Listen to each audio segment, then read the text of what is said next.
How are we doing, James? All right? Good. Excellent. Yeah. Guys, do you know what? Let's start right there. Let's start right there.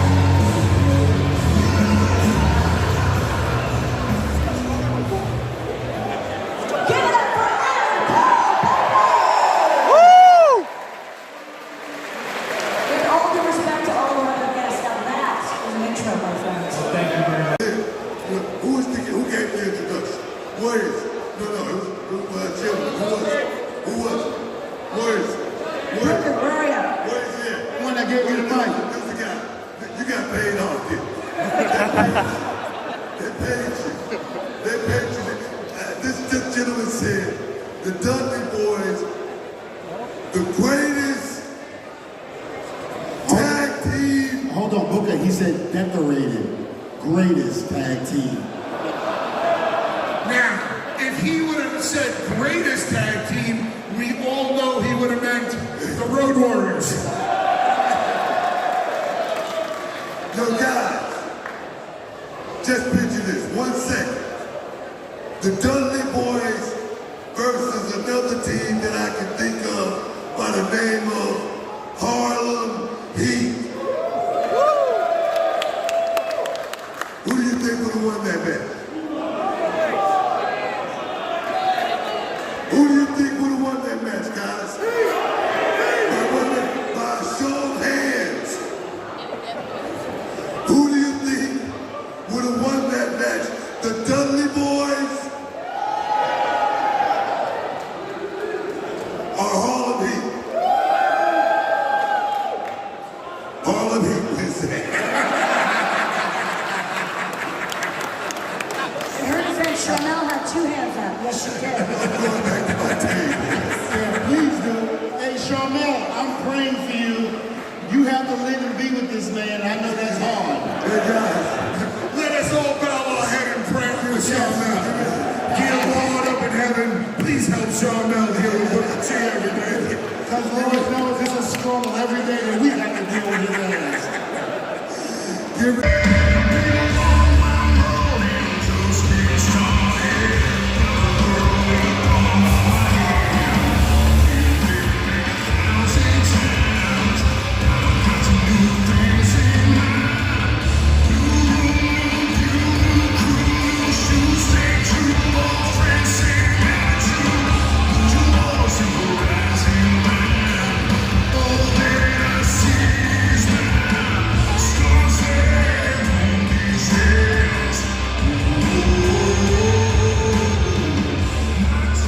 Manchester, give it up one more time for Paul White!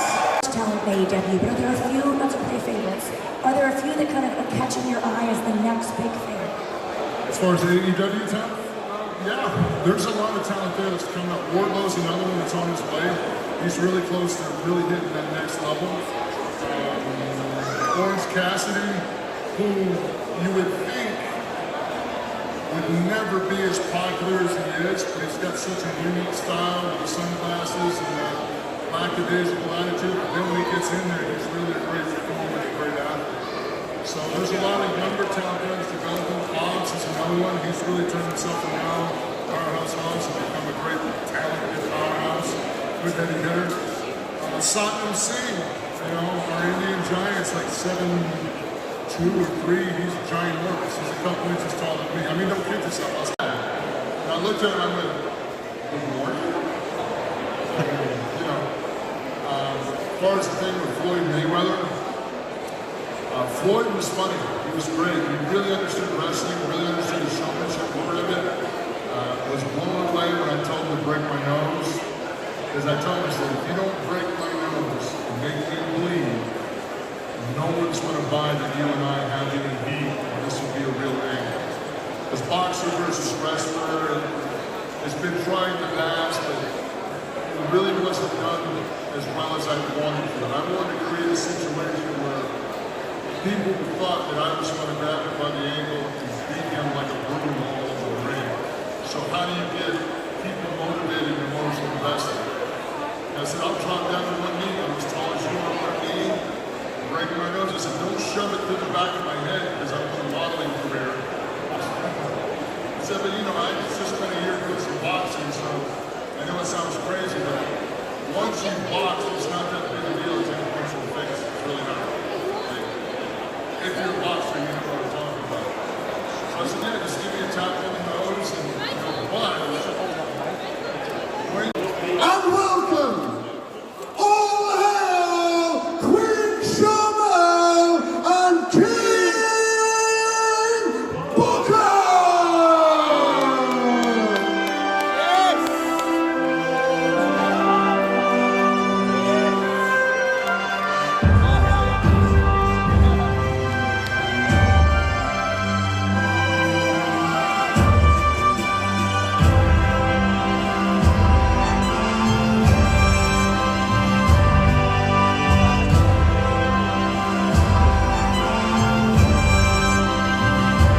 Sir Charlotte.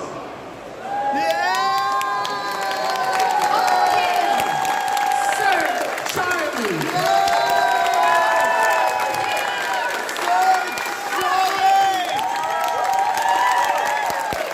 All hail!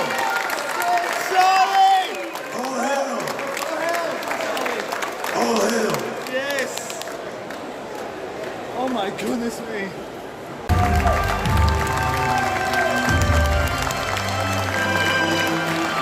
That was so awesome! How was that?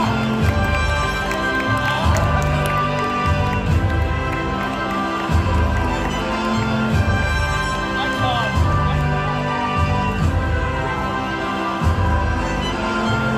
Oh my god.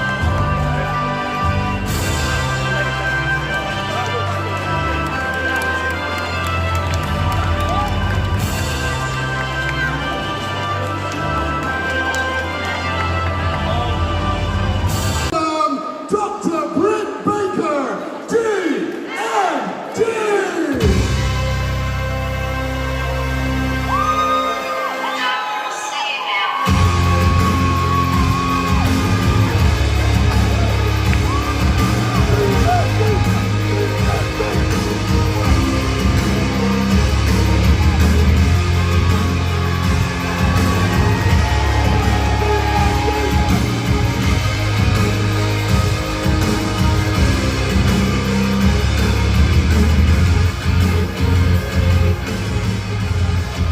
Did you really say we know it's real? Was that just Wow.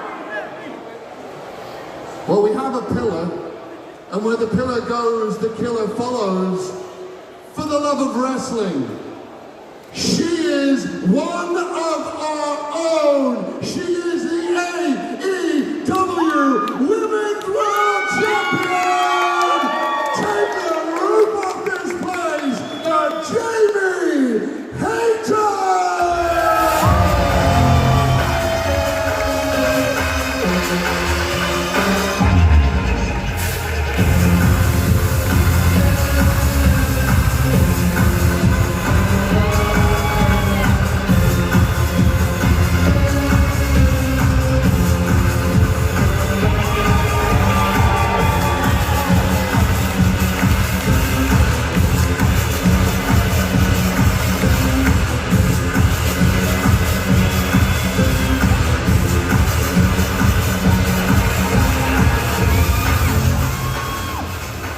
Give it up one more time, Manchester, for Britt and Jamie, the ladies of AEW.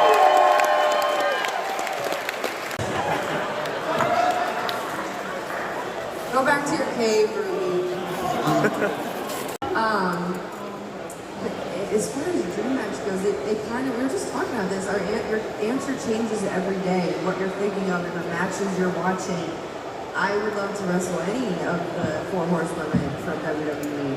As far as AEW goes, I still need to get a win back on Saraya because she beat me, and I'm salty about that, so. We definitely heard Britt Baker calls out Charlotte there, didn't we? I heard it. We heard it. Someone get Dave on the Ringside phone. News. I'll tweet about it. Where's Nelson?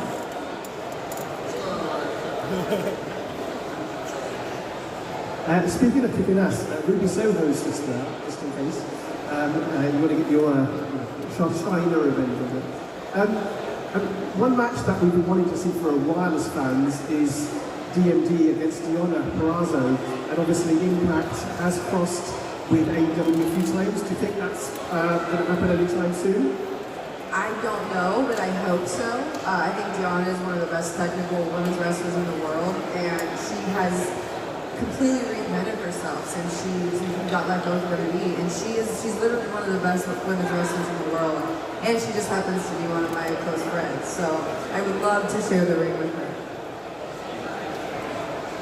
Great question. The question up here on the left. Hi, my question's for Britt Baker. Jade Cargill is an undefeated streak. When are you going to put the socks up?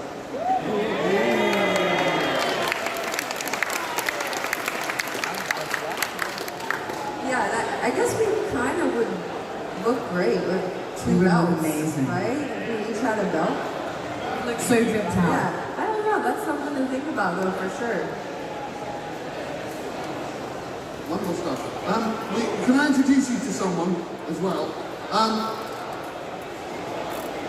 it wasn't you, but fair play. You had the opportunity. This one here. Have I got a squint? As I have so many issues going on at the moment. I know this kid. I recognize this kid. The champion's here. This is Dylan, better known as a rated PG superstar. He's my favorite wrestler. He's my favorite champion. He can represent, the more of us, the better. Have you got a question for this fantastic Pillow and Killer panel? Which WWE wrestler, former wrestler, would you like to wrestle? Roman Reigns. You know.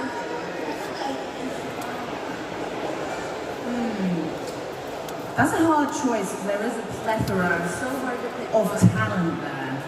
But off the top of my head, I'd love to wrestle Rhea Ripley. She's awesome. And because they had such a outstanding WrestleMania match, I'm gonna go on the other half and I'll say Charlotte. I thought they had one of the best matches of WrestleMania, Charlotte and Rhea. Fantastic, thank you. And the rated PG super? But, the fans just, for some reason, I don't know why, they all got behind me, and that meant so much to me. When we got backstage, it was just a really hard-fought match. I think we really went out there and kicked each other's asses. You broke Tony's face. And I broke Tony's face. Sorry, Tony. Actually, not sorry. I'm not sorry about that now. I'm never sorry. So yeah, I like the reaction was really good, and it made me feel like I'm doing something right. I'm doing myself good by just going out there and like doing my best, and yeah, just kind of going with the flow. Really, there wasn't anything in particular that got me to that point. I don't think it was just a kind of accumulation of multiple things. So it was a really special moment for me, and yeah, I'll cherish that for a very long time. Fantastic. Right, we have a question here.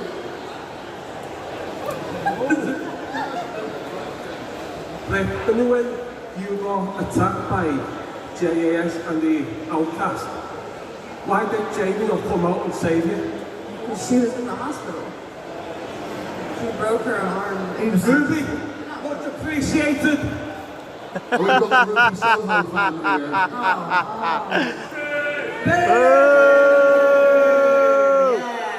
Well, at least there's one of you here. Came in like a lion. I feel bad I couldn't help, but honestly, Tony Storm messed my arm up a little bit. It's getting a lot better now and feels okay, but that sucks. And of course, if I was there, I would have come out and helped, absolutely. Absolutely a pleasure to have these both here. These are both my favourites. But I would like to know, we heard who you would like to face, Rhea Ripley and Charlotte. They would be iconic matches. But at WrestleMania a wee while ago, we had the women make the main event, the big stage. If you had the chance, what type of match would you have for the opponents you have just seen you want to face on the big stage? Cage match.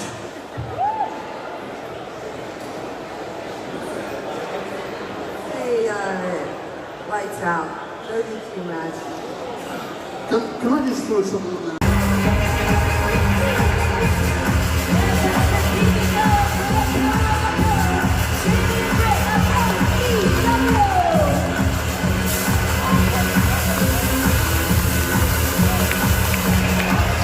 Diamond Dallas Page!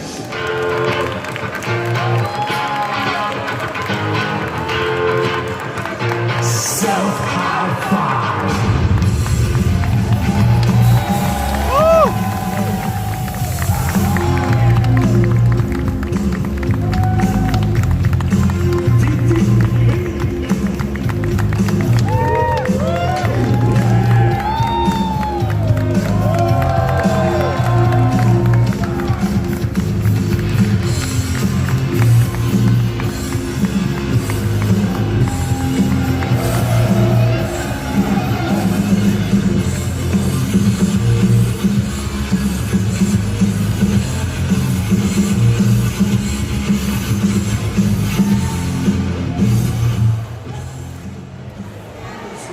take a seat. I want to make this next. It's me. It's DDB. Thank you very much. I'm out of here. Don't forget to check out the photo table and welcome. Good. Give yourself a self-high. Very good. It's been amazing. My wife, Paige, and I got here. Yes, my wife's name is Paige. So right about now you're thinking, oh my God, her name's Paige. Hey honey, where you at? What's your maiden name? McMahon. Can't make that shit up. No chance. No relation. So she's actually Paige McMahon Paige, but everybody calls her Paige. So we got here 12 days ago, up in Windermere for a while, loved it up there. She climbed the highest. You've ever seen from the New Caribbean? There was two of them. One where I always use Kevin Nash in this scenario because he lifts you the highest with that power bomb and drops you on your back. But the God's honest truth, I can't remember who did that to me when I broke my back. I was in a tag match with Canyon, and all I remember is when I hit, I thought someone put a shotgun in my back and set it off. And I crawled in real life agony over to Canyon and tagged him in and said, "Don't tag me back. I think I broke my back." And that night, you can't sit down when you break your back. You gotta sit like this or lay in the back seat. We had to drive 287 miles back that night, and that looked like it was the worst thing that ever happened to me because I had 3 spine specialists tell me I'm never gonna wrestle again. You wanna talk about emotional gravity? You know, everybody thinks I'm the most positive person alive. I may be one of them, but I also get depressed. I also go down, just like all of you. The deal is, I don't stay there. I pull my head out of my ass, I stop thinking, woe is me, and I figure out how the fuck am I gonna get around this? That's what I do. I'm the guy who, at 42 years old, most of you know this, some of you don't, I didn't start wrestling until I was 35. My career didn't start to take off until I was 40. That was in 96. 97 and 98, I was at top of the world. Thanks to guys like Kevin Nash and Scott Hall, who were the guys who put me on that rocket by letting me drop them. Nobody touched the outsiders. But because of our real relationship, they let me in and gave me that push. And of course, Randy Savage took it to the next level for me. That was, no one said, Randy, Dallas is going over. Randy said, Dallas is going over. As the art form that it is. And God's honest truth, can't thank you enough, because hold the mic up for here a second. If you didn't start doing this, I wouldn't be here, because the booking committee never saw me as a top performer. Scott and Kev did, but we grew up in the business together. They were with me when I was a manager, and then how hard I worked to get to what I got to. But the real deal is, when the diamond cutter, it didn't really take off yet, but I threw the diamond cutter sign up one time, and then I pulled it right down. And I used to film every match I ever had. And I saw someone sitting in a seat like you start to do this, and I went up and came down. And I saw him do this, and then come right back down. And I thought, I'm gonna hold it there for 3 seconds and give everyone a chance to do it. And then all of a sudden, 10 people did it. And then 100, and then 1,000, and then 10,000. I hit the move, and that camera angle shows everybody jump out of their seats, throwing it up. You guys were the ones who made the bookers pay attention. Just like a guy over there went by a different name not too long ago, but Brian Danielson. You got everyone in the building going, yes, and you climb up. I'll never forget a spot he was in, where you climbed up on top of the cage, and the entire building's going, yes. He would not be denied, and he had all of you behind him. And that's why I say, you're the heart and soul of this business, in public if you will. And I want to thank you all for coming to the event and for listening to my rhetoric. See ya! I felt for the one big time and coming together. Everybody, throw them up! Let's hear it for the Hall of Famer, the King of Bada Bing, the Master of the Diamond Cutter, Diamond Dallas Page!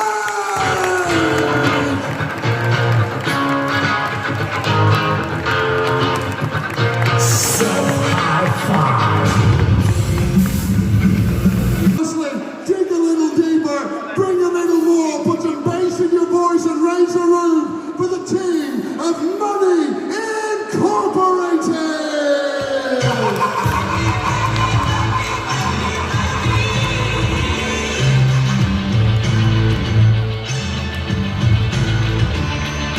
Everybody's got a price. Everybody's gonna pay. There's $1 million man. Always is his way.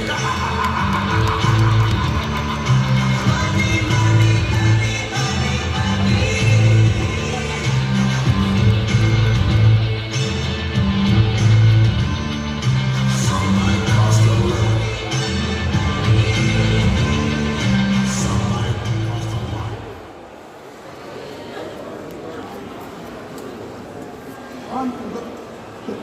Magical talking stick not work?